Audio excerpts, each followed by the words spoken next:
Hello, my name is Richard, and I actually built this vintage Spyder. It's a Pilot ACS originally. I'm going to go over the things that I've added and modified to do to it to make it what it is. Um, it has actually got a die sticky grip, and it has a Model 2 T-board installed. I don't know if you know much about the T-board, but look it up on scenariodreams.com. I believe it is the strongest electronic board modification that you can find. It also has a 9-stage expansion chamber. I use CO2 because we fill our own tanks when we play. Just makes it simpler for us. It has a UTG pressure switched flashlight, which I mounted the pressure switches here. Has a laser sight and a rail that I added to a fiberglass piece that I made myself to give it sort of the G4 or submachine gun look. Underneath that is a 7-inch JT barrel.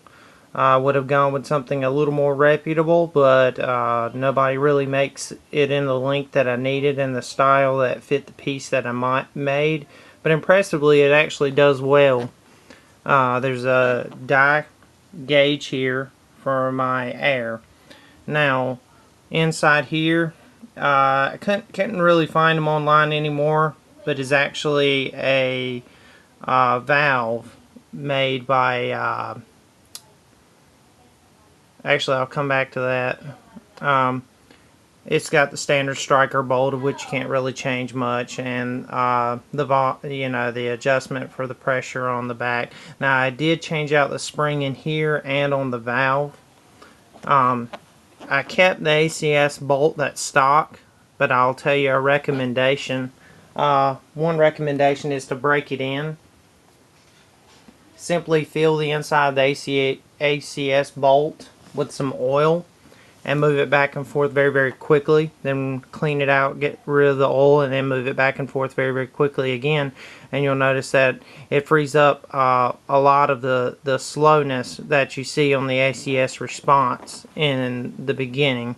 Actually becomes much more responsive.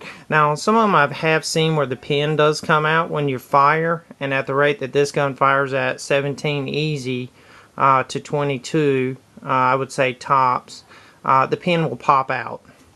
And what I did is made a lanyard and used just a keychain going through the back pin so that if it does fly out, it doesn't go anywhere. It just hangs on the side.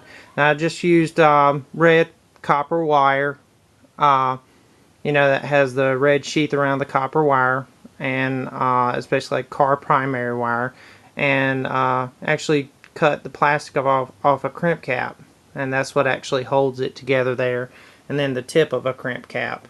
Now this is the cool thing that I feel like I did with it, is the drop forward that was stock.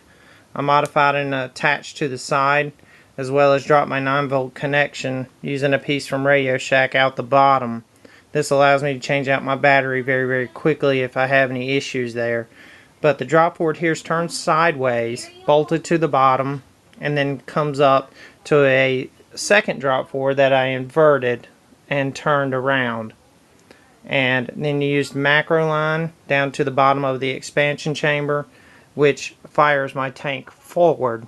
But it also gives me an easy read gauge here, so when I'm firing it, I can see about where I stand as far as air.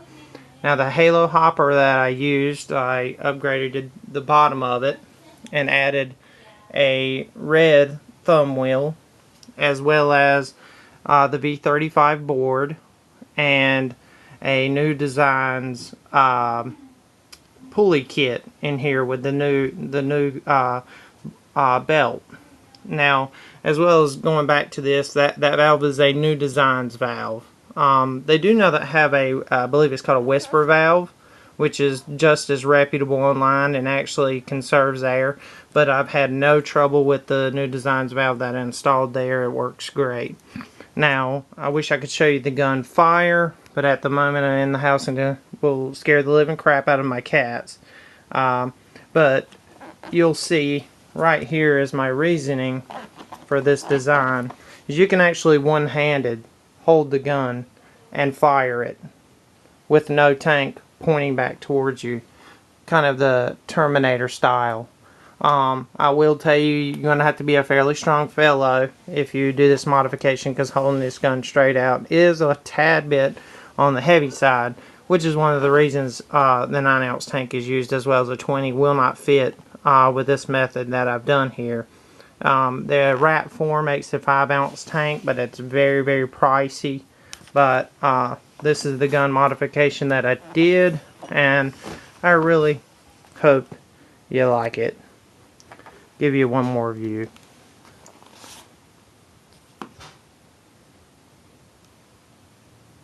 Thanks.